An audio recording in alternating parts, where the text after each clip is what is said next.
What's up guys, it's Shane here from House of Cards TCG, and today we have a tier list for you. We are going to go over the best traps in the format. So if you're building a deck that's gaining in popularity like Trap Tricks, or something that's already established and a really strong deck like Labyrinth, you can kind of look at the tier list and see what's going to be your best options in terms of traps and how they interact with the format. Shane and I are going to go head and head, and you tell us whose trap list you agree with better, mine or his. And you guys can decide. Let us know down in the comments below. But also, make sure to like and subscribe. We truly appreciate it. We are getting over 2,500 subscribers, and that's actually insane to think about. We truly appreciate all the support, so make sure to subscribe to the channel. And we're going to go over all these traps as if you're a trap player. So I want you to keep in mind that we're not thinking about just being a Labyrinth player or just being an Eldritch player. This is if you're a trap player, how we want to rank these traps. So without further ado, let's dive on into a trap tier list. House of Cards TCG. Okay, so the first trap that we have is Anti-Spell Fragrance. I think this is a strong side deck choice. It allows you to play around cards like Feather Duster, like Lightning Storm, and a lot of the decks right now, like Despia, Kashtira, they kind of need their spells. So having the anti-spell can set them back a turn, and at that point you've pretty much just won the game, because if you go first and you're able to set this card and kind of set up a little bit, with trap decks it's really easy to snowball, so you're kind of just way ahead of them. A Pointer, I think it is a good side deck card, it's just a one of, but you can again just kind of rip problematic cards like Evenly, Feather Duster, Lightning Storm, Twin Twisters. Allows you to play around that, and if they don't have that, you probably win the game anyway, but you could rip a really good combo piece. It's just a good card. Stinks that it's a one of, but still a good card. Compulse is a main deck card for me. It's probably the best normal trap in my opinion. Really good removal, being able to bounce a card, just really powerful. Crackdown, situational, being able to steal a card's cool, but it's not a normal trap. It's a continuous. Trap Tricks and Labyrinth can kind of benefit more from being a normal trap, and Crackdown is, while it is a good card, which is why I'm going to put it in situational, you could say declining, but I'm going to put it in situational because it is a powerful trap. D-Barrier is, if I'm playing Labyrinth, I'm probably going to main deck this because you search it off your Lady Labyrinth. It's really just not a bad card to draw because Kashtira is relying on their C summons, and Despia is obviously relying on the fusion summons. Trap Tricks relying on their Xyz. So I think it's a strong card. It's like, at worst you could say it's a side deck card. It's a really powerful 3 of them in the side deck, but you could main deck this card as well if you're playing Labyrinth. Alright, so diving on into the best traps for a trap deck player to play, we're going to go ahead and start with Anti-Spell Fragrance. I do like Anti-Spell. I think this card is actually insane. And when you have a card like Epic Eradicator Virus, obviously that's just FTK because they have to set a card and then they have to go ahead and before they can even activate it. So Anti-Spell is obviously great in the side deck. When you know you're going first, you want to put this card in. Anti-Spell will absolutely stop an opponent, especially if they're a combo player. So many combo players have spells. Like, you think about Dragon Link, you think about Sun Avalon, you think about Punks, you think about, of course, Punks can chain E-Telly, which is really important to know that you can chain cards to the activation of Anti-Spell. But Anti-Spell, great floodgate, should definitely always be in the side deck. A Pointer, I'm going to put that also in the side deck. It's a one of, so of course you want it for the cost of 1,000 life points and revealing your hand. As long as, here's the thing though, here's the only thing though, actually, I might take this back. The reason why I'm going to take this back and say it's situational is because if we're talking about you as a trap player, you don't want a hand because you're basically going to be setting 5 cards, right? You could obviously reveal something, but if you have something like Raw, if you have something like Lava Golem in your hand, you don't want to reveal that to your opponent and let them know that you're on that. So actually, I'm going to put that in situational for being a trap player. Next up is Compulse.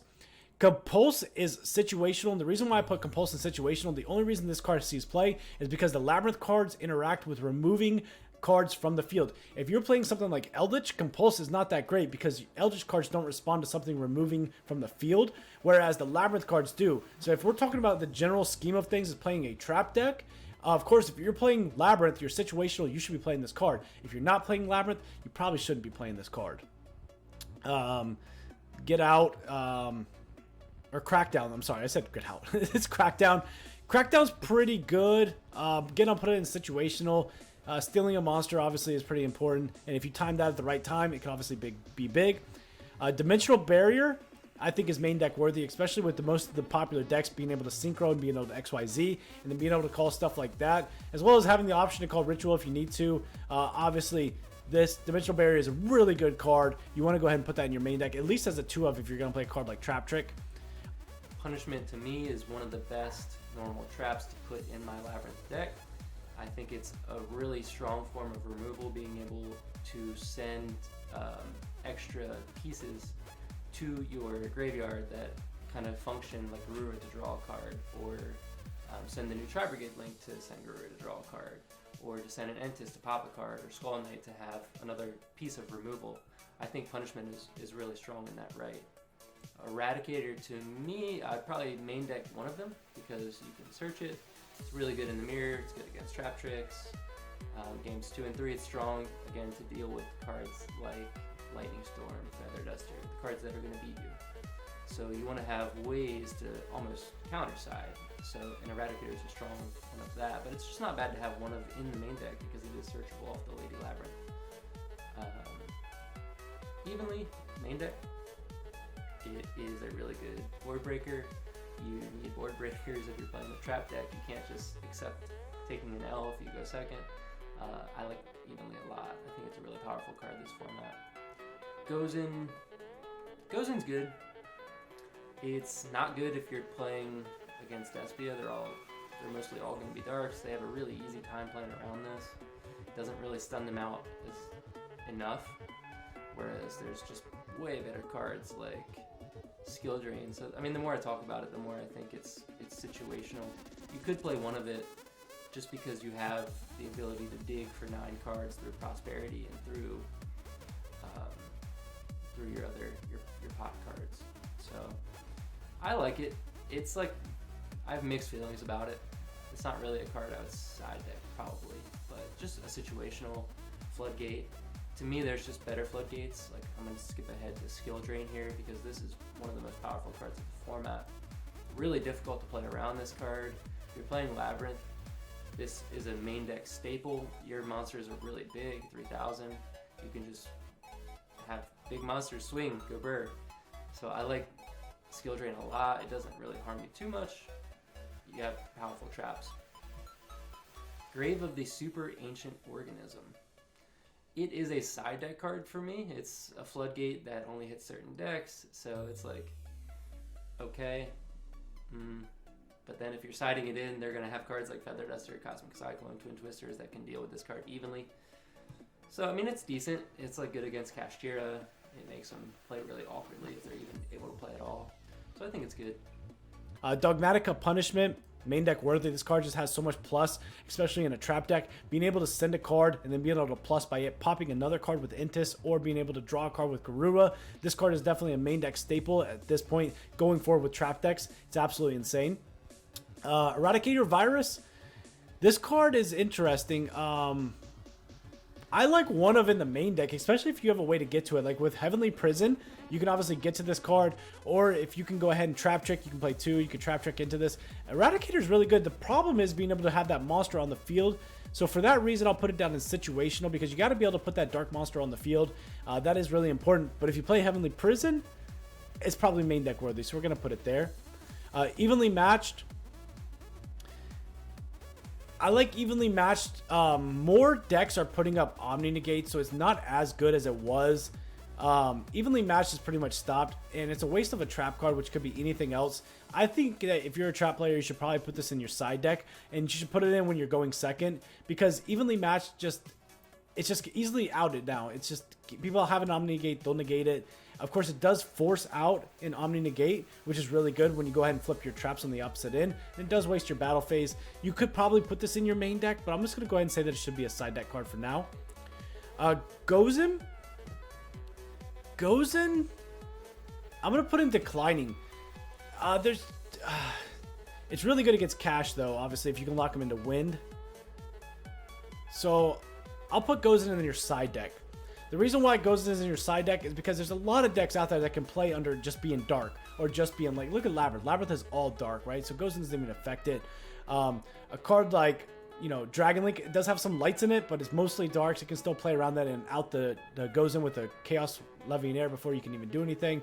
If you're playing against an Adventure Engine, obviously them not being able to summon Griffin is really huge, and you can lock him into an Earth token, which obviously stops a lot of decks, so that is really important. I do think it's a side deck though, because even like Kashtira, they can summon out Fenrir, which is Earth, and then they still have, Earth is a really good one, but they still have Fenrir, right? Which Fenrir is still a problem. Or Unicorn being a wind, they're still problematic cards, so it doesn't really do much. They still have that card that's going to banish a card, but you can just banish this anyway, so it doesn't matter. So Gozen will put down in the side deck. The Organism card. The Organism card is cool in theory. It's situational, but it's easily outed, and it only stops special summon monsters that are level 6 or higher. So with that being in mind, it obviously, it's not as good as people think it is. I think I'm gonna put it down in declining. Like, it's not as good of a card. I actually I'm gonna pull that card up real quick. I wanna look at something really quick with that card.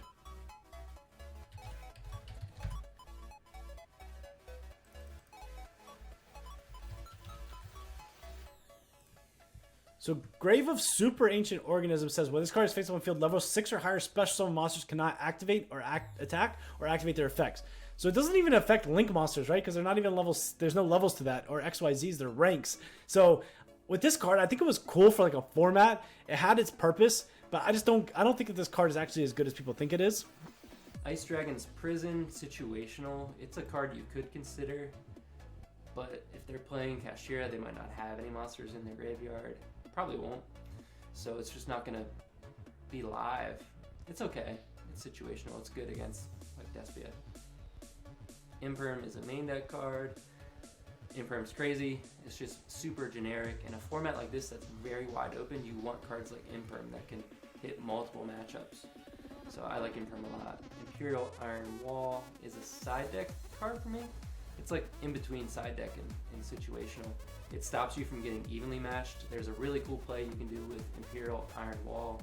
If you set it off your Lord of the Heavenly Prison, and then you activate it, it actually will not get banished at the end phase of the next turn because it can't be. Cards can't be banished. So while typically it wouldn't make sense to set a floodgate off that card, this is a floodgate you can set because it won't be banished during the end phase. And it's really strong versus Kashtira. It's like pretty good even against Despia because their Mirror Jade can't activate.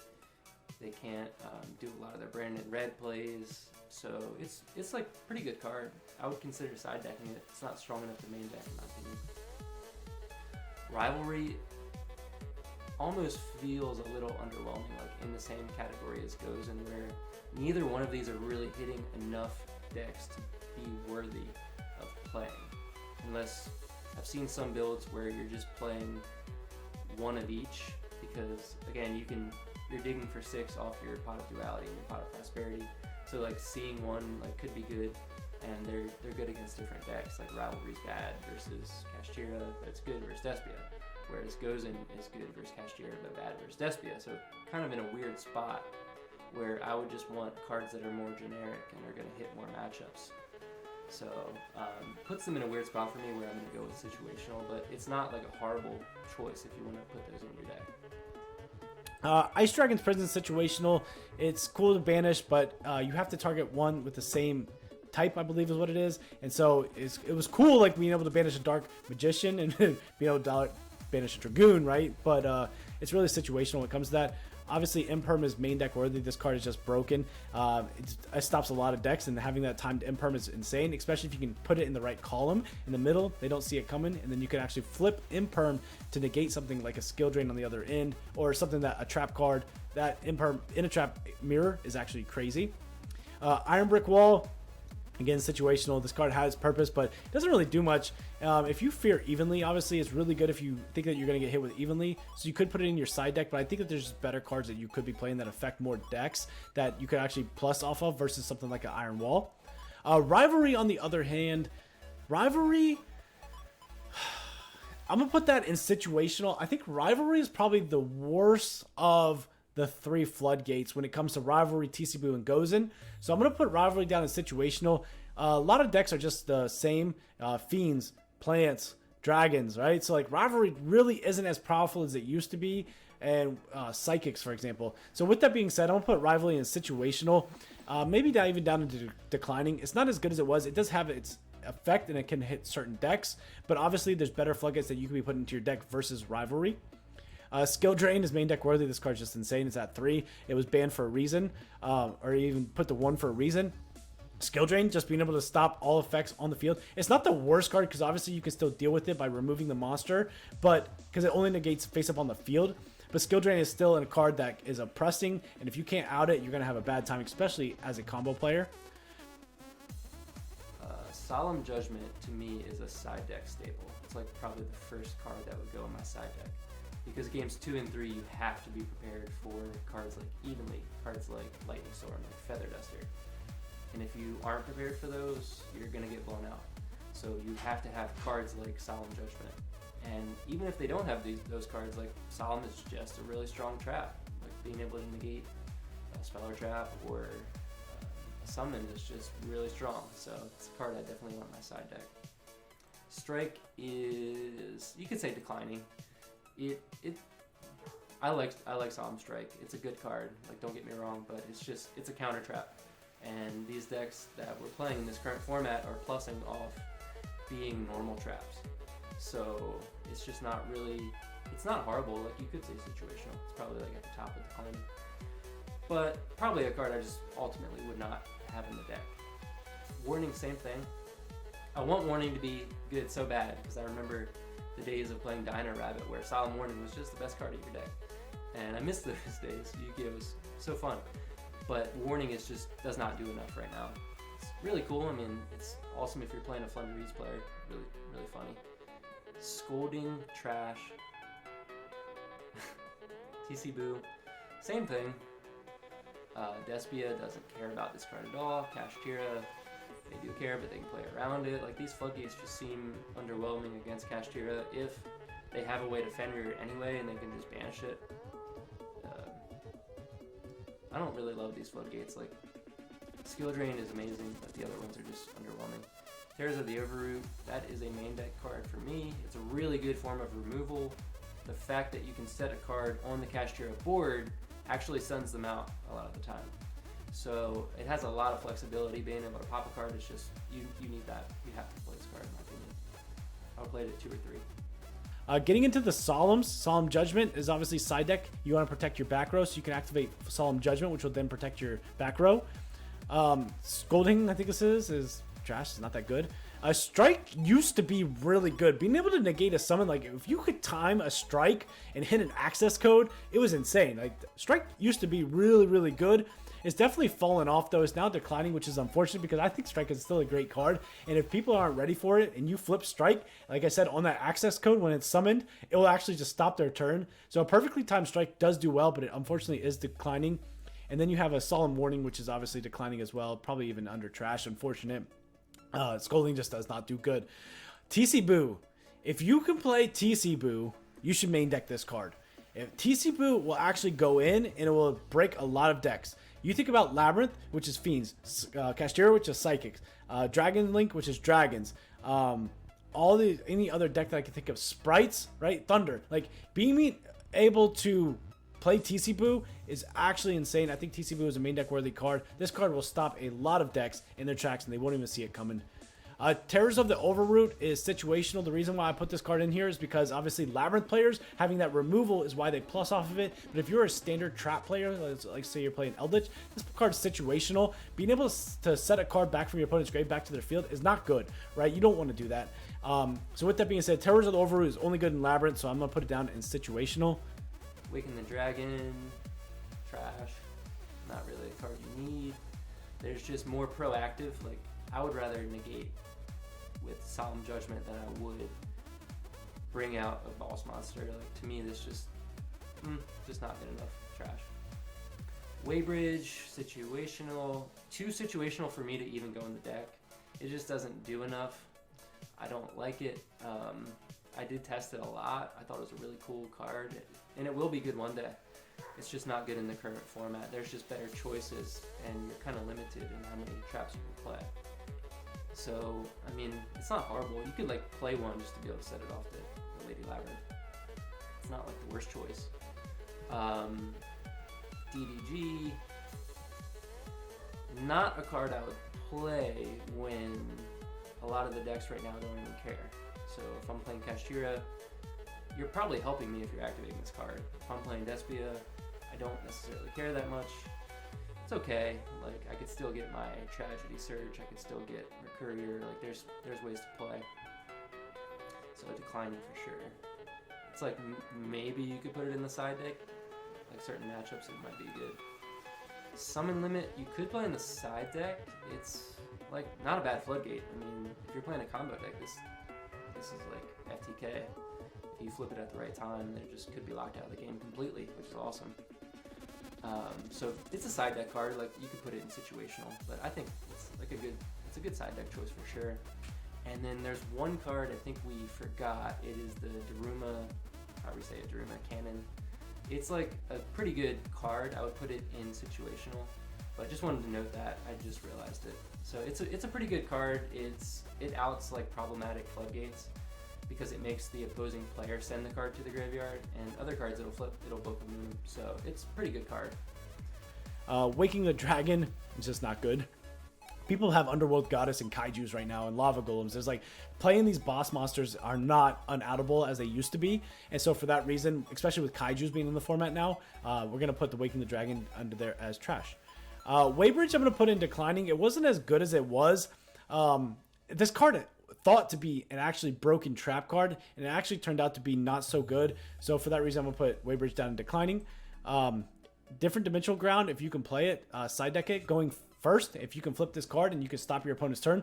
The reason why it's good in the side deck is because cards like decks like Kashtira don't care about getting banished. So you want to keep that in mind. But if you can play a deck like Dragon Link, we keep bringing it up, right? And Runic cares about their cards being banished. So a perfectly timed DDG will then go ahead and make their cards to be banished. Card is insane and it's definitely a side deck worthy if you don't care about your cards being banished. But of course, this is only on your opponent's turn that it's being banished, but you have to flip your traps. So keep that in mind.